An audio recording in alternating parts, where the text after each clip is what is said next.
다음으로는 저희 네 번째 연사인 배상경 박사님을 소개드리겠습니다.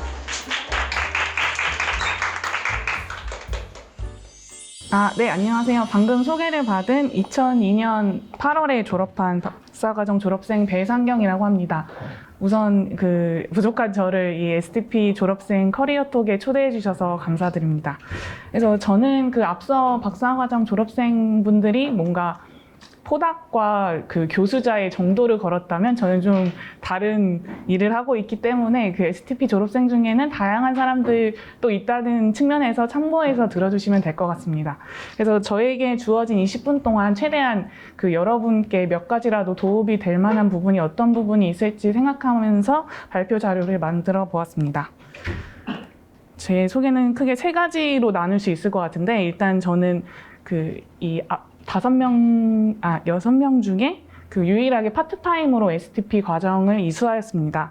그래서 저는 정부 출연 연구소인 전자통신연구원에서 경영기획실에서 근무하면서 STP 과정을 이수했고요.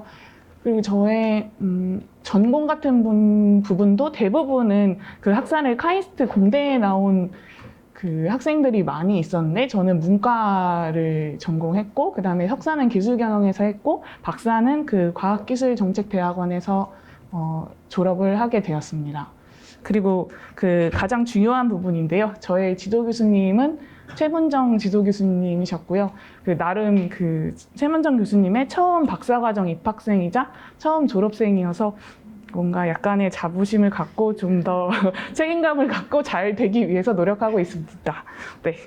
다음은 STP 박사과정 입학에서 졸업까지 정리해 보았는데요. 저는 그래도 비교적 최근에 졸업했다고 생각하기 때문에 조금 상세하게 정리를 해 보았습니다. 그래서 일단 STP에 입학을 해서 3학기까지는 자격 시험을 봐야 됐기 때문에 저도 세 가지 과목을 선택을 해서 3학기 내에 박사 자격 시험을 이수를 했고요.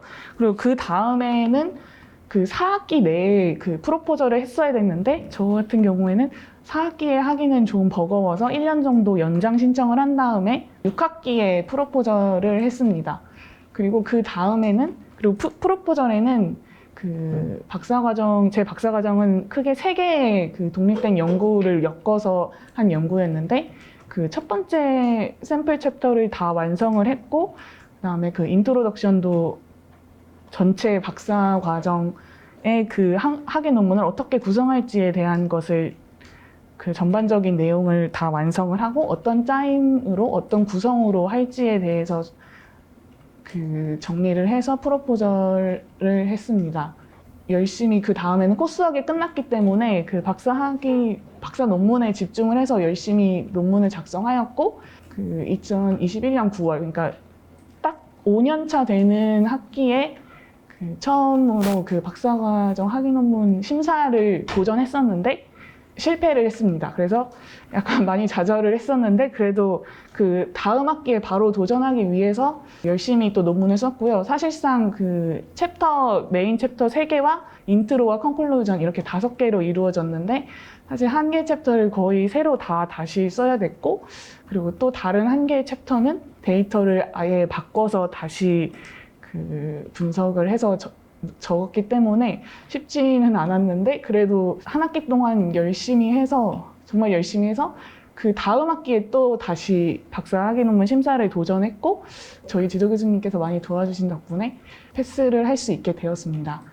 그래서 이 과정에서 약간 세부적인 거긴 하지만 처음에 박사과정 심사가 떨어졌을 때 다음에 바로 심사위원들의 코멘트들을 정리를 하고, 그다음에 코멘트에 대해서 어떻게 수정을 할지를 정리를 하고 지도교수님께 컨펌을 받은 다음에 각각의 커미티 분들께 메일을 보내서 더 다음에 통과하기 위해서 열심히 했던 것이 도움이 돼서 다음 학기에 바로 학위 논문 심사를 통과할 수 있었던 것 같습니다. 전반적으로 보면은 코스웍은 저 같은 경우에는 다 5학기가 걸렸고요.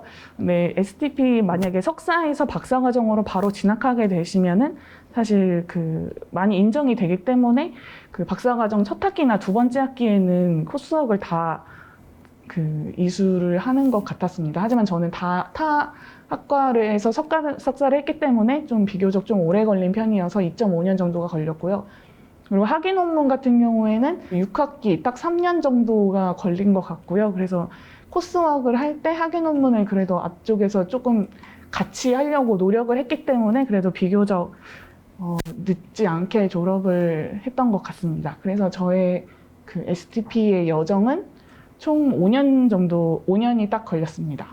그래서 다음으로는 저의 박사학위 논문에 대해서 그 간단하게 설명을 드리려고 하는데요. 박사학위 논문 주제나 방법론에 대해서만 간단하게 언급드리고 상세한 논문 내용은 생략하도록 하겠습니다. 그래서 첫 번째 챕터에서는 이 박사학위 논문을 선택하게 된 사회적 배경이나 그 이론적 theoretical framework를 이제 설명을 했고, 그 다음에 아까 말씀드렸듯이 이렇게 3개의 메인 챕터로 구성이 되어 있는데요. 그 챕터 2 같은 경우에는 그 체계적 문헌 고찰을 바탕으로 거기에 있는 데이터셋을 모아서 그 데이터셋을 메타 분석을 돌림으로써 뭔가 정량적 연구 방법론과 정석적 연구 방법을 같이 사용한 방법을 사용해서 그 근로자의 연령과 그 연령 차별적 태도에 대한 상관관계를 분석을 했고요. 나머지 챕터 2개는 그 실증 연구를, 설문조사를 통한 실증 연구를 했습니다. 그래서 챕터 3 같은 경우에는 이런 그 연령에 기반한 차별주의나 아니면 성별에 관련한 차별주의 등 이런 차별주의들이 어떠한 상관관계를 갖고 있는지에 대해서 그 연구를 했고요. 마지막 챕터가 제 박사 논문 중에 가장 메인 챕터였는데 소프트웨어 산업에 집중을 해서 소프트웨어 산업을 중심으로 이제 AI 기술의 공정성에 미치는 요소 중에 이 개발자들의 그 차별적이지 않은, 편향적이지 않은 태도가 영향을 미친다는 그런 인트로를 써서 소프트웨어 개발자들이 차별적 태도를 갖지 않도록 산업적 그리고 기관 차원에서 그리고 개인적 차원에서 어떤 요소들이 있는지 3개로 나눠서 했습니다. 네, 그 다음에는 간단하게 말씀드리면 일단 그 제가 2가지 정도 말씀드리려고 생각을 했는데요. 일단 박사과정 내에 실현 가능한 연구 주제와 연구 방법론을 찾는 것이 중요하다고 느꼈습니다. 물론 하고 싶은 연구 주제들이 많이 있겠지만 저 같은 경우에는 약간 5년에 마치고 싶었기 때문에 5년이라는 그 타임라인을 두고 이 시간에 할 수 있는 연구 주제와 방법론을 찾는 것이 중요하다고 생각을 했고요. 그래서 만약에 뭐 다른 더 긴 연구나 더 깊은 연구를 하고 싶다면 그 제 개인적으로는 이제 포닥이나 다른 학교를 떠나서 돈을 받으면서 이제 돈을 학교에 등록금을 내는 게 아니라 돈을 받으면서 할 수 있는 연구 그런 방법을 추천드리고 이제 STP 졸업 이후인데요. 일단 사실 저는 STP 졸업 이전과 이후에 소속의 변화는 없었습니다. 그래서 그 저희 연구원은 그 정보통신기술 관련된 정부 출연 연구기관이고요. 조직 같은 걸 보셔도 연구 분야가 매우 다양합니다. 그래서 인공지능 컴퓨팅, 뭐 초지능 창의, 그 다음에 입체 통신, 그 다음에 초질감 메타버스, 그리고 디지털 융합, ICT 전략 연구소 이렇게 메인 연구소들이 있고요. 총 2,500명이 되는 규모가 큰 연구기관입니다. 그리고 과제 수행 실적 같은 걸 보면은 그 1년에 600건이 넘는 그 연구 과제를 수행하고 있고 예산은 6,300억 정도로 매우 규모가 크고 다양한 연구를 하고 있는 연구기관이라고 할 수 있습니다. 이러한 기관에서 제가 하고 있는 일은 그 연구기관의 특수성을 반영한 ESG 경영 전략 및 중장기 로드맵을 수립하는 그런 역할을 하고 있고요. 그래서 탄소 중립 R&D를 뭐 저희 기관에서 어떻게 전략적으로 하고 그 다음에 탄소 중립 그 R&D 결과에 대한 성과 측정을 어떻게 할 것인지에 대해서 요즘에는 고민을 하고 있습니다. 왜냐하면 그 여기 위에 보시듯이 ESG 경영혁신으로 지속가능한 성장을 실현하고 싶다고 이렇게 경영 목표의 큰 축으로 넣어두셨기 때문에 그리고 저희 원장님의 큰 그 생각은 효율성을 추구하고 뭐 자원 절약을 위한 것이기 때문에 탄소 중립에 다 직간접적으로 연관이 있다 이런 신념을 가지고 계셔가지고 그걸 어떻게 그 구체적으로 실현할 수 있을지에 대해서 고민하고 있습니다. 네, 그래서 제가 준비한 거는 여기까지고요.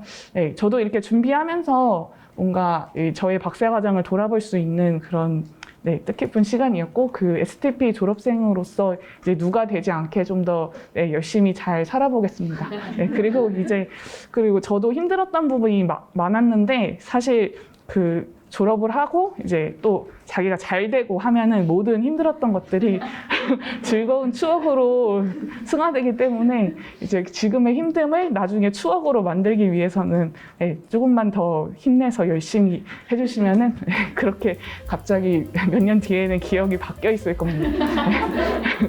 그래서 그 STP에서는 뭔가 전공을 바꿔서 오시는 분들이 많이 계신데 뭔가 여기서의 여정을 네, 잘 보내셔서 긍정적인 그 인생의 터닝 포인트가 되셨으면 좋겠습니다.